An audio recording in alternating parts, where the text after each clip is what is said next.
Hi all, I'm Greene. I'm really excited to bring this continuation of the conversation about non-binary and queer botany to the Organic Seed Growers Conference. Rue and I have put together what I think is a really amazing group of folks to share their perspectives, and I'm looking forward to the conversation afterwards. But part of the conversation, I think we need to invite seeds into as well. And since we're not together and we can't pass around seeds and share them, we're going to listen to seeds with kind of a ASMR kind of thing. So if you'll bear with me.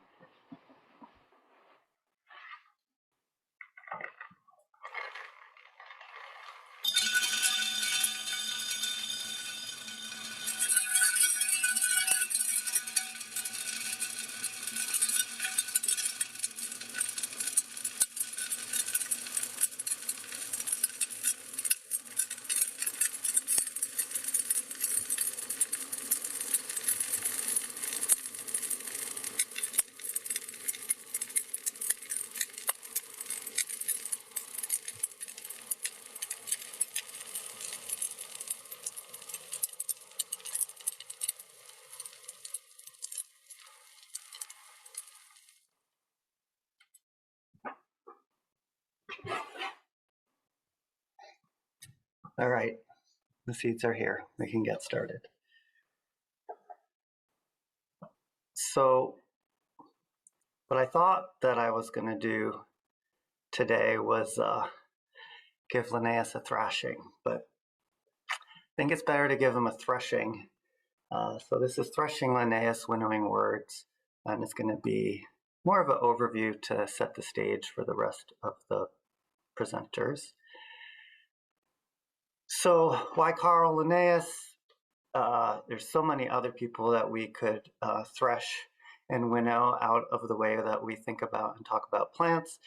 But really, Carl set the stage, and much of what Linnaeus put out through his book that had many versions from 1735 to 758 is still with us in terms of how we classify plants.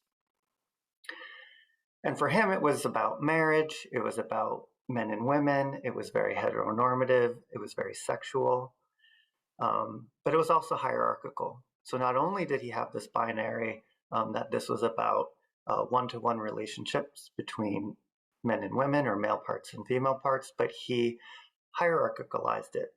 The male organs of plants, the way he saw it, were dominant in taxonomic importance, and the female organs were lesser or subordinate in importance for taxonomy.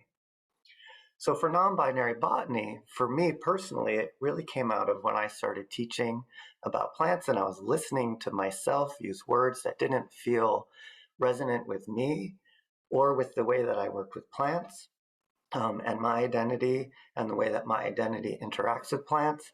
It's kind of like there's got to be other words and other ways of thinking about this.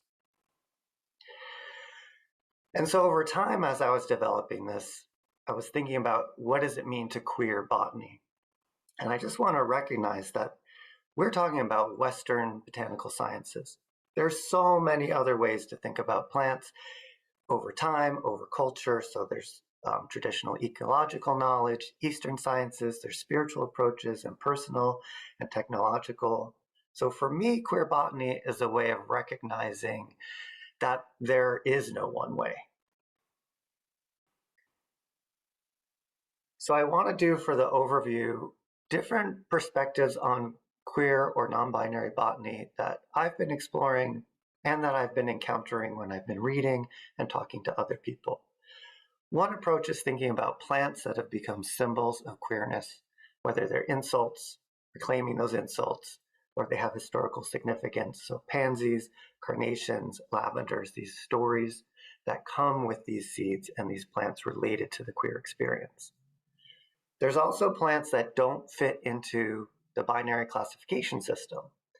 And Victoria amazonica is a Linnaean binomial, but we're using it because it's recognizable, but there's a bush tomato, primroses, dandelions, Kentucky bluegrass. There's all of these plants that reproduce in ways that just don't fit in to this binary at all. Unfortunately, a lot of the literature and the way people talk about them is insane, weird, bizarre, strange, not safe for work. When I encounter those words, I know the authors are trying to be cheeky or get clicks or be funny, but as someone who's had different outward expressions of my gender over time, those words have been used against me. And I'm normal. This is normal. And so why are these words applied to me, and why are we applying this to the world of plants just because they don't fit into this older historical perspective on how to classify plants? Then we have plants that we think of as fitting into this binary classification system, but do they? So when I think about squash, figs, cucumbers, I think about the pollinator communities that are needed. It's not a one-to-one relationship. It's not a binary of if you just have this male flower and this female flower, that then reproduction can happen. There are pollinators of all kinds that are required as part of that relationship.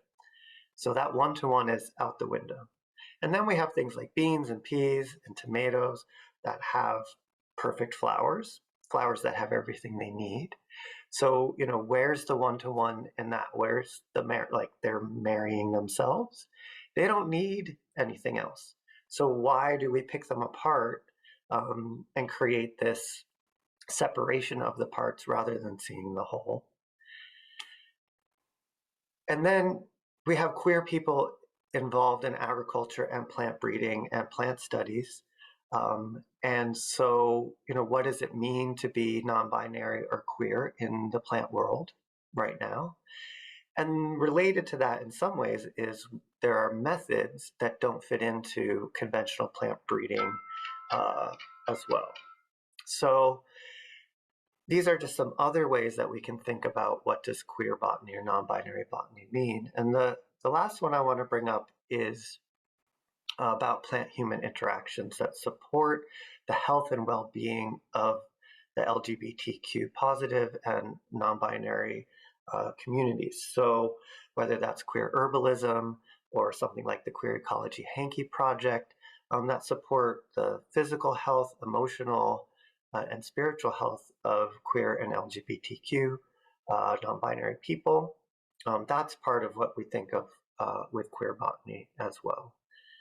So the questions that I'm bringing to the group are some of the ones that I've been thinking through.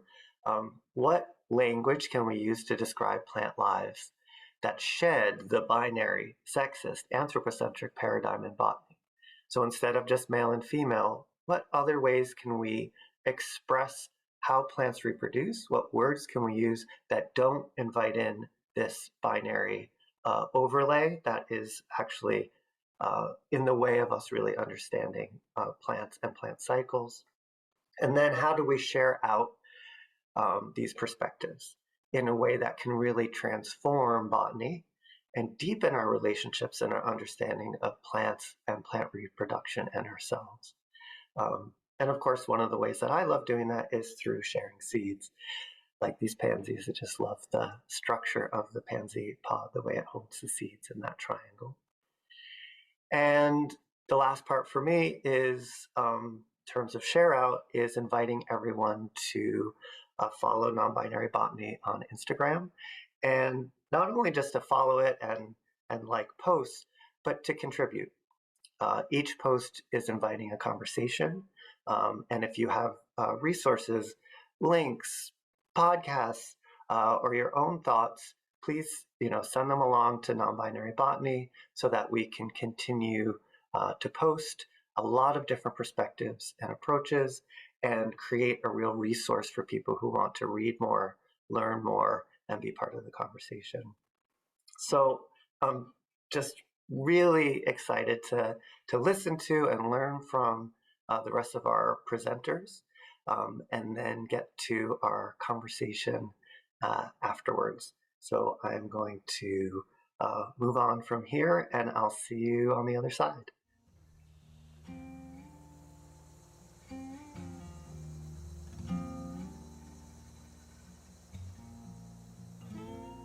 Hi, everyone. So my name is Luis Campos. I'm a historian of science at Rice University. And so that means is I live in the past.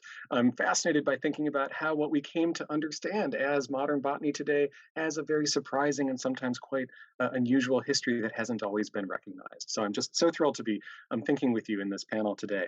The questions I would want to propose for us to think with are what are the issues in looking for familiar contemporary human categories in the past?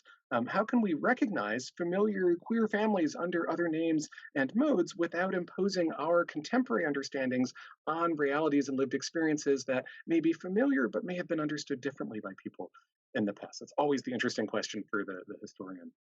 How can examples from the past, would be my next question, challenge the permanence of any of our categories of identity? That if nothing is transhistorical, then in an interesting way, everything is transhistorical. And so, what might a non-binary history of botany look like, and what tools could we turn to bring it to light?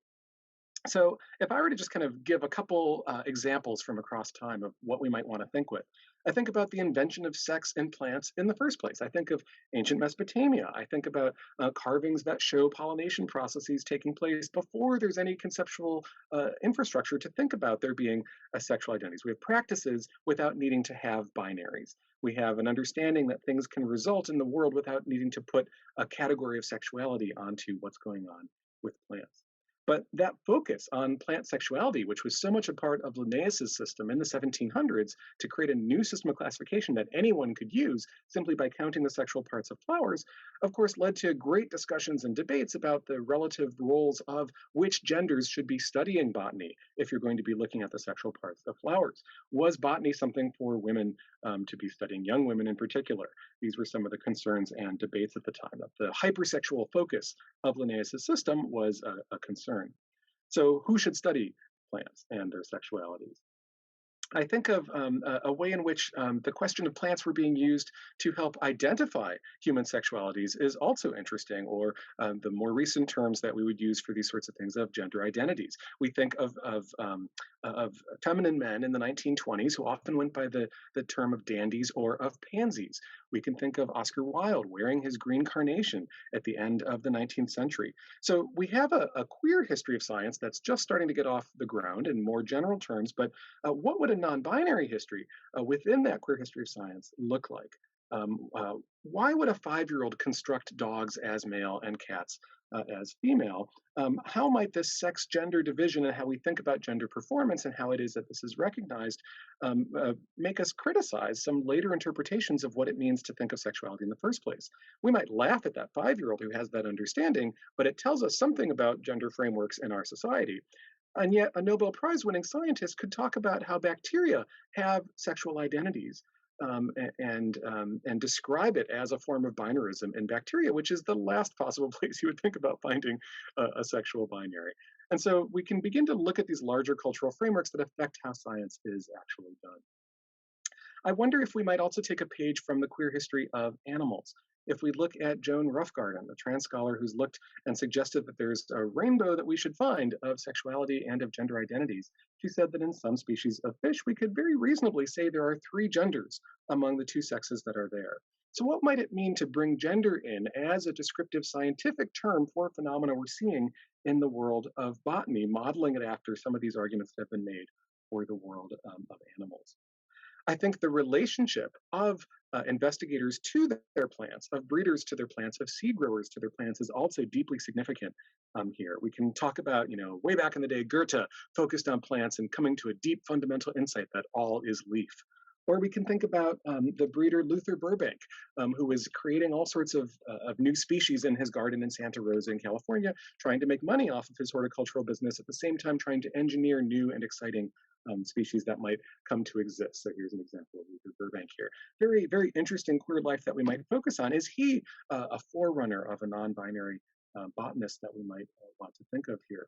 There are some deeply kind of personal invocations that he makes about love as the economy of his relationship to plants and to other people in a big pantheistic sort of framework, even as he's trying to run a business on these sorts of things. Very interesting case to think through.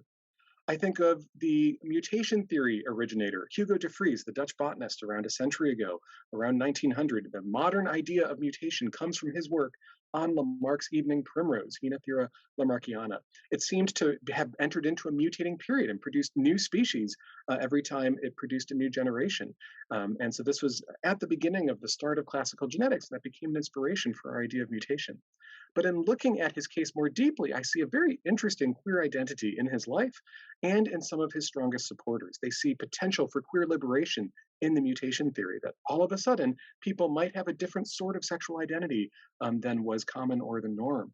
So to think about these non-normative, or what were considered by the larger world deviant sexualities, as something that was natural, that you could find this in plants as well as in people, is a very interesting story from around a century ago here. And so to think about that case as a possible route for us. And of course, when he thought he was producing new species, we can look at what was going on in the chromosomes that produced sterile pollen and otherwise, functional germ cells for the next generation.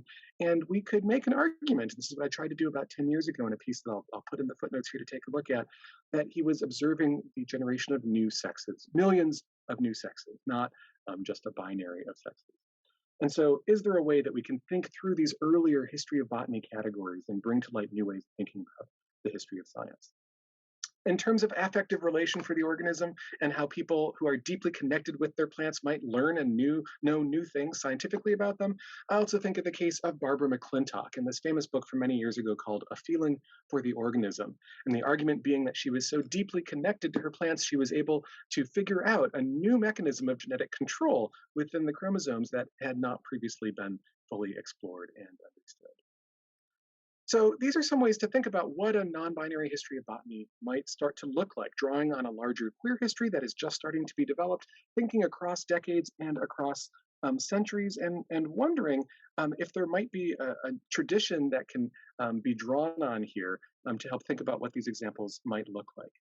How can we kind of make connections to modes of relating to plants, to moral and ethical frameworks, to our affective relations to begin to rethink the history of botany? And we might ask, really productively, I think, in what ways do plants fuck with this idea of a binary of separate sexes? Plants are really good at challenging those sorts of concepts that are there, but it hasn't always been recognized in the history of botany.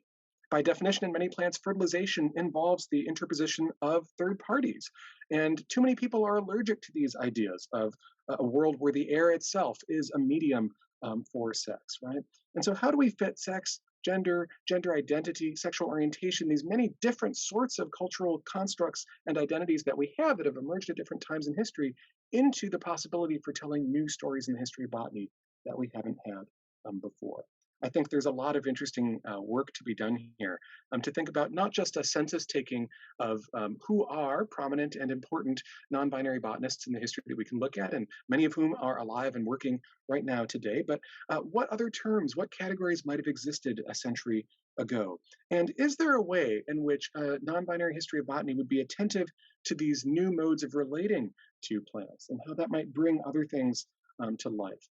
If plants don't necessarily need to be seen as fitting into a heteronormative Mendelian dichotomy, that they don't even need to fit into the idea of species, that we might think about plant sex as a category that needs to be reconstructed altogether. I think this is something that's very interesting to think through.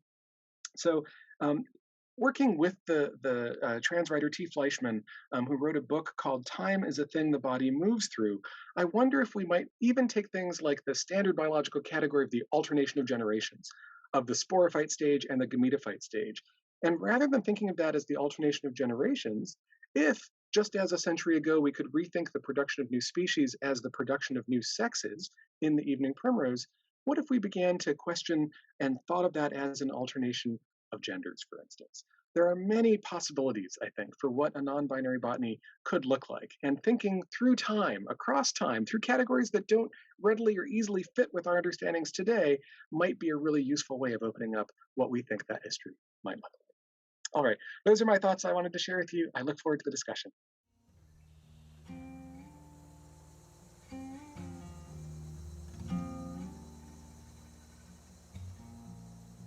Hey everyone, I'm Chris Keeve. I'm a PhD student in geography at the University of Kentucky. Quick thank you to Kay Greene and Rugenger for inviting me into this. I've been trying to think through how to think through some queer botanical questions for years now. I'm so glad the space exists. wait to see what happens. So, to give some background, so a good chunk of my work is concerned with a lot of the day-to-day human and not-human relations that undergird seed keeping and plant breeding projects. I was thinking agroecologically, let's say, the ways in which sites like seed farms, as well as networks of keepers and growers, are produced and reproduced week by week and season by season, decentering the human to instead be in different sets of relations with non-humans. Non-living things, long stories, memory, things left behind, things hoped for. So when it comes to present-day seed work, people are turning, more likely returning, to open pollinated varieties with history, stories, legacies around certain forms of generational meaning. Seeds are increasingly recognized as ecological and material points of connection with ancestors, landscapes, and selves. This warrants, I would argue, a critical interrogation of what gets caught up when they come into contact with environmental and geographic imaginaries around farming that privilege hetero and cis-normative approaches to family, community, and history. So through that, I've been bouncing around a lot of queer ecological critiques to try and better understand the nonlinear and transgressive sorts of movements and impacts that seeds so often have, especially when viewed outside the normative lenses of gender and sexuality that structure our ideas of what it means to relate, to reproduce, to be in community. And I'd like to think through this with 3 short vignettes, from the seed farm to the seed room and then back outside. So first, I want to sit with the space of a seed farm as a site in which one is working in coordination with a variety of ways of being in the world and finding good relations with a variety of rhythms of production and reproduction. We tend to conceptualize things along these sort of like gender binaries for reproductive purposes, and not just for intraspecies biological reproduction, but also for intra-subspecies or intra-variety, right? So seed work is so often oriented toward producing further generations of specific varieties that look, taste, and behave as expected. But I'm interested in how these rhythms of production and reproduction are actually multi-species processes that are often mediated by third parties outside of the biological species. These processes of exchange between binary sexual organs of plants are facilitated by a variety of pollinators, right? So humans, non-humans, and even non-living things. So there are a plethora of non-human and plant relations that don't fit neatly into Western boundaries and binaries. So how might approaching these relations on their own terms expand our own ideas and our own politics? Further, what is being reproduced? It's easy to put a lot of focus on these metapopulations we call crop varieties. And it's easy to limit discourse around seed work as simply the reproduction of specific groups of plants with specific ecological and political valences. Yet a queer botanical approach may reveal the ways in which narratives of straightforward genetic reproduction take up space from alternative stories to the more nuanced and complex. The production of seeds season by season isn't simply a series of encounters and material exchanges between individuals, and one sees this through the spatialities of seed projects themselves. So human decisions are made every day around things like geographic and temporal isolation, which spatially structures the reproductive capacities of crops, as well as things like rotating and off-typing, removal off-types, I should say, and sort of non-ideal plants whose reproductive capacities are then eliminated. And these are all decisions that are around reproductive futures that hold space for some ways of living and relating, while they foreclose others. So what to make of how our decisions around which plants and which plant communities get to enact which kinds of reproductive futures and not others? So how might a clearer lens on plant reproduction lend itself to non-normative human political and community formations? To leave the seed farm for a bit, thinking for a moment in the space of the seed room at True Love Seeds when I was apprenticing there in 2019, which maybe a dozen of us were sitting in a circle shelling peas and stewarding these dry, crunchy pods with communal care, cracking each open, guiding the mature peas into a plastic tub with a thumb, tossing the shells into the separate bin for compost, and moving on to the next. We sat and worked meticulously with our hands, filling the space with various kinds of stories, and one of the other apprentices made a comment that what an ancient practice that moment of community was. For at least 10,000 years, people had taken the time to sit together, tell stories, and work with their hands to care for seeds, saving them to be grown for at least one more season, over and over, year after year. I'm interested in moments like these as well as non-human care work and non-normative community formation, both of which are integral to the intertwined continuance of plant and human communities. And I'd like to end on what happens when seeds fall out of those formations of community care, as they so often do. So in the seed room, any seed that accidentally falls to the floor or even out of its container would not be returned, as it could not be definitively said to belong to a specific variety, right? So in contrast to the physicality of rogaing or reading, this is more of a turning away or a letting go, as these seeds quite literally flow out of the economies of categorization or sense making and desire that are fundamental to so many seed projects. These seeds are often forgotten as they disappear into the grass or are swept up or swept out with other seeds, dust and detritus. And I'm interested in the queer sorts of lives and queer sorts of relations of these seeds that fall to the fore, whether or not they germinate, whether or not they produce fruit, whether or not they make it to their own seed-bearing stage, right? They still live transgressive sorts of afterlives on their own terms, living in relations and communities that may or may not be legible to human politics, and revealing the ways in which seeds tend not to follow lines of lineage, but instead lines of flight. Volunteers, weeds, lost seeds, rogue plants, alpha types, all share space with the sites of seed projects, even if unwanted, misunderstood, and unaccounted for, even if they don't fit into human politics or reproductive futures. So I'd like to leave you with some questions that I've been sitting with. So how might a queer botanical lens help open up a more expansive view of what is being reproduced and what is being made possible? What would it look like to follow seeds not only in ways that are legible to our projects, but also in their errancies and alternative visions? And how might a more expansive view of multi-species care work impact the sorts of relations that we engage with in our seedy politics as well as our human politics? And I will leave you with that.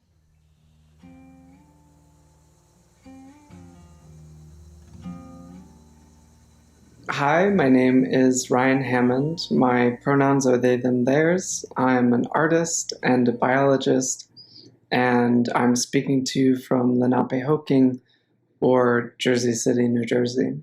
So for several years, I've been developing a series of artworks around my desire to create a hormone-producing plant that could enable something like community or co-op production of medicines, and in this case, specifically estrogen and testosterone, which are important medicines for a lot of different kinds of people, transgender people like myself, intersex people, people with endocrine disorders, and of course they're used in different kinds of birth control.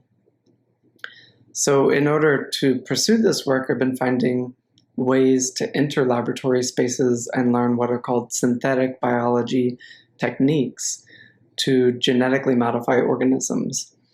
As an artist, I'm not necessarily interested in just the functional aspects of this process, but more so in the poetics and in the uncomfortable spaces that it opens up.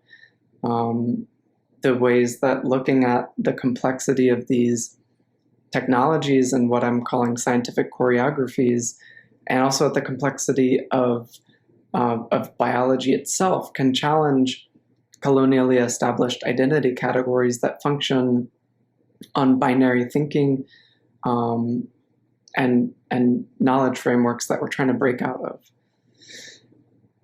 So there's a lot of ethical questions wrapped up in this work about body autonomy, about gender variation and pathologization, about ownership and regulation, colonial theft of biocultural heritage and knowledge, and these neo-colonial formations that are kind of tunneling deeper and deeper into occupied ecologies and mapping this biomolecular landscape, trying to fit it into an engineering mindset and breaking it into discernible parts and absorbing those parts into private property regimes.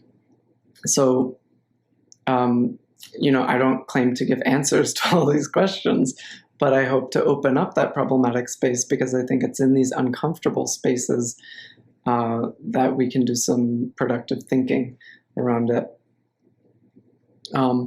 It's also important to say that when I started this work in 2015, I was going through a transition myself, and I was really frustrated with the entire process of pathologization and medicalization that we have to go through as transgender people just to be able to access healthcare, right? To be able to access these technologies of gender.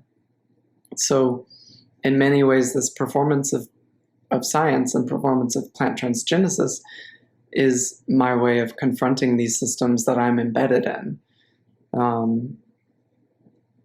I learned that tobacco is what's called a model organism in plant genetics research. And it's also known to contain some levels of cholesterol, which is the precursor of estrogen and testosterone in the human body. So at the time, this was weird to me, right? And really fascinating. And it kind of culturally hit a chord because my dad had grown up picking tobacco in North Carolina. I had grown up with my own unhealthy, addictive relationship to that plant. And of course, tobacco is a sacred plant for indigenous peoples all over Turtle Island that has become so industrialized and become a symbol of colonial extraction and violence and exploitation. So in trying to research this dynamic of a sacred plant and a colonial cash crop becoming today what one paper called the Cinderella plant of plant biotechnology, I came to understand how deeply scientific research and colonial extraction are intertwined. I also learned that not only does tobacco contain cholesterol, but along with many other plants, tobacco produces trace amounts of progesterone and testosterone and estrogens in its tissues. So these molecules that we typically think of as human hormones that underpin all of our cultural narratives about masculinity and femininity so deeply are actually these cross-species somatic languages, molecular languages. I also, through my learning process, fell in love with one of the multi-species choreographies for plant transgenesis, or genetic modification, that was developed with tobacco. And I want to focus on this technique here because it breaks open some of the assumptions that we have about genetic modification as an artificial process and often as inherently harmful. Agrobacterium is a soil bacteria that typically lives in soil near the roots of plants. And when a plant is wounded, it's able to sense compounds that come out of the wound and kind of swim towards the wound and enter it. And once inside, they can attach themselves to the wall of the plant cell and build this protein tunnel connecting their intracellular space to the intracellular space of the plant cell. And then they cut some fragments of DNA out of these circular DNA molecules they have floating around in their bodies, send those through that tunnel. And because of the way the ends of those fragments mirror certain DNA sequences in the plant cell's genome, the plant's own DNA repair mechanisms end up incorporating those fragments into their genomic DNA. So this is what happens in the wild without human intervention. Agrobacterium performs this process, and the genes that they give to plants cause the plants to produce sugars that are specialized for Agrobacterium to eat and also to grow a kind of shelter for Agrobacterium to live in inside of the plant. So what we can do in a laboratory setting is to work with Agrobacterium to perform this same process, but in the beginning, we do an additional step called heat shock transformation to essentially open pores in the wall, in the membrane of Agrobacterium, and just mix in plasmids with them and allow them to slip in through those pores. And that way, the genes that we want to insert into plants are inside of the Agrobacterium, and the Agrobacterium does that for us. What I want to offer with this is that challenging binary thinking within science is not just about rethinking Western constructions of gender that get mapped onto kind of everything that we try to understand, but also challenging the binary construction of the world that causes us to group things or think of things as either synthetic or natural, and often to assume that things classified synthetic are inherently bad and things classified as natural are inherently good. Ultimately, this binary is couched in this unspoken assumption of human supremacy, right? That we're the only beings that create and that change and that imagine and synthesize. And that there's this assumed thing called natural that exists almost in perpetuity, like unchanging outside of us, rather than the fact that we're beings in a complex web of relationships with other beings, and relationships and beings are all co-evolving and changing in a very dynamic and complex way to create over time something that is very different from moment to moment that we call natural. Simplistic binaries like synthetic versus natural have always been mobilized to harm queer communities, and especially trans people, when we're framed as synthetic or fake women and fake men or unnatural. A non-binary conceptualization will take into account complexity, right, and recognize that what's important is not whether something fits into some false notion of what's natural or normal, defined by essentially whether a human has touched it, but to question how something that we have co-created with other beings interacts with the rest of our kin and with a wider ecosystem. And to ask, is it damaging, and how is it damaging? Or is it regenerative? Does it create opportunities for other beings to thrive?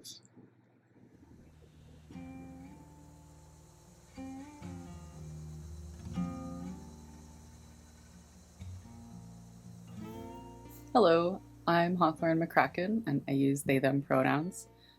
First, I'd like to thank y'all for inviting me to be part of this conversation. I was really excited and inspired when I saw the topic, so it's a fabulous panel, and I look forward to hearing from everyone and seeing what wonderful discussions come from this community. So I am a self-taught herbalist and a community educator. I've done classes on plants and fungi and queer issues. So I come at non-binary botany from more of a folk perspective. I'm definitely not an academic, or my work's not very formal, but I was excited to share my perspective with y'all today. So I grew up in East Tennessee in a very Baptist community, a very religious family. And growing up, I didn't have the words quite yet. This was in the late 90s, so non-binary was not quite on the headlines of Teen Vogue or anything, but definitely grew up feeling out of place and not really connecting with a lot of the community around me. And partially that was being queer, and partially that was also being undiagnosed as autistic. And I think my relationships with plants really helped me to feel like I had neighbors and friends and support, and I found a lot of companionship in the plants around me. Even when I was super young, I was always asking, like, what plant is this? What does it do? How can we use it? And I'm really grateful that my parents are both avid gardeners, so I appreciate that they gave me those skills, but I always took it one step further and was wanting to forage and try wild plants and make crafts and medicine and tea from them. So they were wonderful teachers, and I think, especially as an autistic child, I often did not really understand the social games that people were playing around me, and would really miss out on implied hierarchies and implied rules and things like that. And I think that gave me a really helpful approach to working with plants and working with ecology. In both, traditional science, there's a lot of hierarchy, of course, but as well as in more, I guess, new agey or progressive communities, there's a tendency to put plants on a pedestal. Um, and yeah, like they're great teachers and we come at them with respect, but still putting them up on a pedestal is still separating them from ourselves. So I've always tried to come at my relationships with plants like I'm talking to a friend or getting to know a new neighbor. And I'm really glad to have had that perspective and that experience. So I think working with plants was a great way to help me understand my identities more and understand my roots more, especially as a white settler who grew up in the South. It's always been an interesting balance to explore the relationships that I and my family had with plants. You know, a lot of the traditional seeds that were passed down from my grandparents that we still use, originally Afrodiasporic crops. So it's an interesting sort of, I don't know, conflicted relationship at times, knowing that there's a lot of trauma behind some of these plants coming to the Americas, and still that, you know, they're giving us sustenance and they're giving us community, and they're still wonderful teachers. So I'm grateful for those plants as well and their lessons. So I think um, one of my favorite teachers as well has also been fungi. So I'm part of the Madison Mycological Society, and I love foraging and working with fungi. And they are so amazingly queer. And I've met some fantastic queer community as well through um, working with the Mycological Society and doing mushroom workshops. I think fungi attract some of the weirdos, and I've made a lot of really great friends through those spaces. And they're really fabulous creatures. You know, they defy a lot of categories. They're not plants, they're not animals, they are some strange thing in between. Um, they're definitely magical and mysterious, and I like to use mycelial networks as a sort of metaphor for queer communities. You know, even out in the country where you don't think there's going to be a lot of queer community, you know, we spread our little spores, and then when the conditions are just right, we fruit up, and there's a wonderful fairy circle of queer gatherings. There's a lot of great puns in there. So I've been really grateful to learn from those creatures and to learn from the queer community around mushrooms and plants and foraging. So I think finding those roots and finding ways to relate to plants respectfully and in a constructive way, and even doing restorations, has been really important to me as a white settler on this land, in learning to be in better relationship with the land and with the plants that are both native to here as well as those who've been imported from other places. So I'm very grateful for all the teachers that I've had in that journey. And she's very well known at this point. I hate to say it's a cliche, but deeply grateful for Robin Wall Kimmerer's work as well. And she does a wonderful shout out to plantain in one of her books.